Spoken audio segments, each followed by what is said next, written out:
గత 16 సంవత్సరాల నుంచి వందలాది మంది ల్యాబ్ టెక్నీషియన్లుగా నర్సింగ్ ఉద్యోగులుగా తీర్చిదిద్దుతున్న విజ్ఞాన్ వొకేషనల్ కాలేజీ వారి ఆధ్వర్యంలో నూతనంగా ఏర్పాటు చేయబడిన ఎస్ఎస్ విజ్ఞాన్ పారామెడికల్ కాలేజీ పాత పద్మాలయ రైస్ మిల్ వద్ద ఉయ్యూరి వారిపాలెం రేపల్లె ఇంటర్మీడియట్ పాస్ అయిన విద్యార్థులకు అందిస్తున్న పారామెడికల్ కోర్సులు DMLT diploma in medical lab technician, DMHA male diploma in multipurpose health assistant, DMST diploma in medical sterilization and operation theatre technician, DANS diploma in anaesthesia technician, D dialysis diploma in dialysis technician, DMIT diploma in medical imaging technician, DRGA diploma in radiographic assistant. కోర్సుల కాలపరిమితి 2 సంవత్సరాలు. Intermediate any group, vocational intermediate. మా ప్రత్యేకతలు: practicals కొరకు ప్రభుత్వ మరియు private hospitals labs నందు శిక్షణ. విద్యార్థులుగా మా విజ్ఞానంలో చేరండి, ఉద్యోగులుగా తిరిగి వెళ్ళండి. బాపట్ల టైమ్ న్యూస్కి స్వాగతం. వార్తలు చదువుతున్నది రాబర్ట్ వెస్లీ. బాపట్ల జిల్లా పోలీసుల ఆధ్వర్యంలో పోయిన, దొంగిలించబడిన మొబైల్ ఫోన్లను గుర్తించి బాధితులకు అందించే 6వ విడత మొబైల్ రికవరీ అండ్ పంపిణీ కార్యక్రమం బాపట్ల ఎస్పీ కార్యాలయంలో ఘనంగా నిర్వహించారు. ఈ కార్యక్రమంలో జిల్లా ఎస్పీ బి ఉమామహేశ్వర్ ఐపీఎస్ పాల్గొని బాధితులకు స్వయంగా మొబైల్ ఫోన్లను అందజేశారు.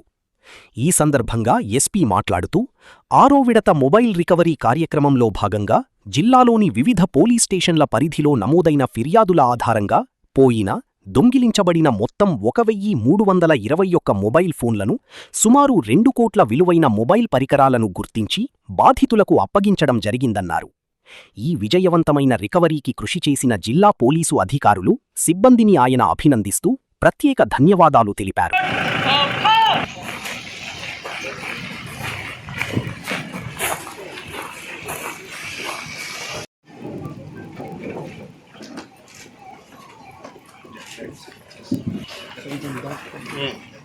బండి మీద వస్తే కింద పడిపోయిందండి. మళ్ళీ 10 నిమిషాలు వెనక్కి తిప్పించాను.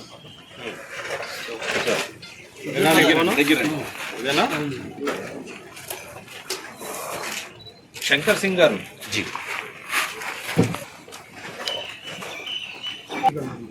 మురళీకృష్ణ గారు, రజదాన్ గారు, సురేష్ బాబు గారు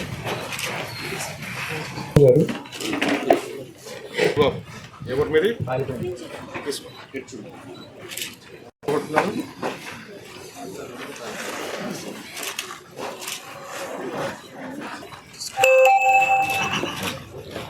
మరీదాస్ గారు,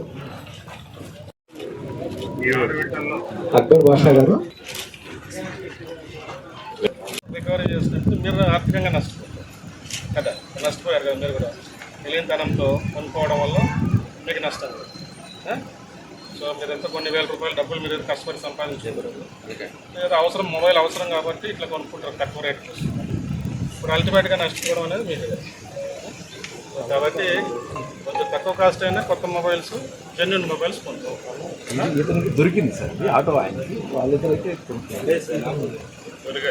దొరికినప్పుడు లోకల్ పోలీస్ స్టేషన్లో హ్యాండ్ ఓవర్ చేయాలి.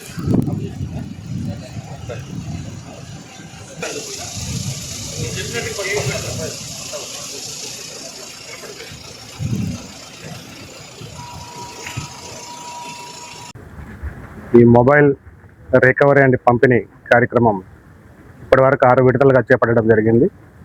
ఈ 6 విడతల్లో సుమారు 1321 మొబైల్స్ని జిల్లా వ్యాప్తంగా వివిధ పోలీస్ స్టేషన్స్ పరిధిలో దొంగలించబడిన మరియు లేదు మిస్ అయినటువంటి మొబైల్స్ని ఇప్పటివరకు 1321 మొబైల్స్ని 6 విడతలుగా సుమారు 2,64,00,000 విలువైనటువంటి ఈ మొబైల్ ఫోన్స్ని రికవరీ చేయడం జరిగింది. మీకు గతంలో చెప్పినట్లు మా ఐటీ కోర్ టీము, అదేవిధంగా డిఎస్పీస్ ఆధ్వర్యంలో ఆల్ పోలీస్ స్టేషన్స్ పరిధిలో ఉన్నటువంటి సిబ్బంది ఈ మొబైల్ ఫోన్లు రికవరీకి సంబంధించి ప్రత్యేకమైనటువంటి దృష్టి పెట్టి ఈ కార్యక్రమాన్ని చేపట్టడం జరుగుతుంది.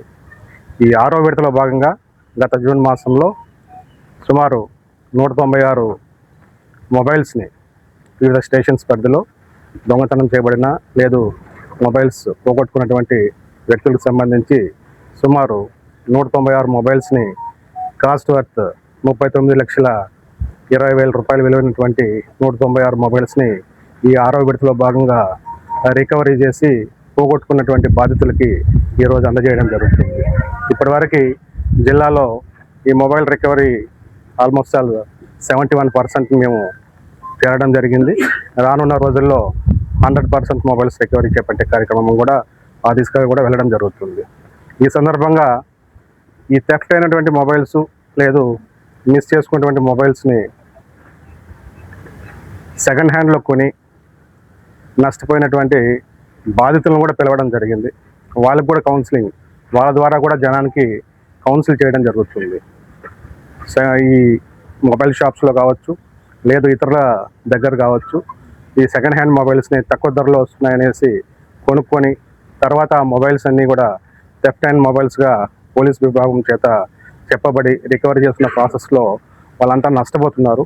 కాబట్టి వన్స్ అగైన్ పబ్లిక్కి నేను చెప్తుంది, పోలీస్ విభాగం తరఫున చెప్తుంది ఏమంటే, ఎవరు కూడా సెకండ్ హ్యాండ్స్లో మొబైల్ కొనేటప్పుడు సరైనటువంటి బిల్లుల్ని ఆ కన్సర్న్ సెల్లర్స్ దగ్గర నుంచి ఎవరైతే అమ్ముతున్నారో మీకు షాప్స్లో మీకు తక్కువ రేట్ అని చెప్పేసి అమ్మడానికి ప్రయత్నం చేస్తున్నారో వారి దగ్గర బిల్లులు అనేది మీరు అడగాల.